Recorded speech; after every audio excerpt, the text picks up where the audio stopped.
धुळे जिल्ह्यामध्ये कांदा उत्पादक शेतकऱ्यांची संख्या सर्वात मोठी आहे, कारण कांदा हा नगदी पीक म्हणून ओळखला जातो. मात्र या कांद्याचे भाव आता सध्या गडगडले आहेत.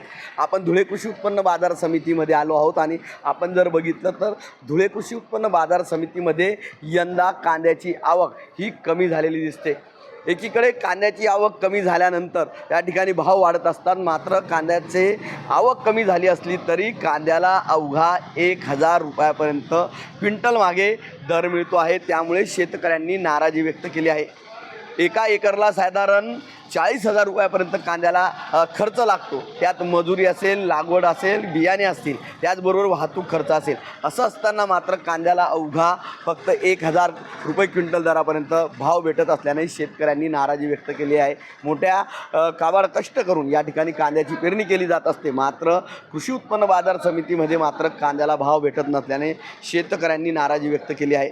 त्यामुळे शेतकऱ्यांच्या कांद्याला कमीत कमी 1500 रुपयापर्यंत भाव मिळावा अशी अपेक्षा या भागातल्या शेतकऱ्यांनी व्यक्त केलेली आहे. त्यामुळे सरकार याबाबत विचार करेल का, हा देखील मोठा प्रश्न आता निर्माण झाला आहे.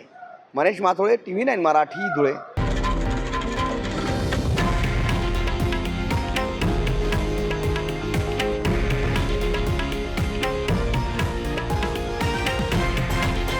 हे आहे देशातील नंबर 1 न्यूज नेटवर्क आणि आपण पाहत आहात TV9 मराठी, एकमेव.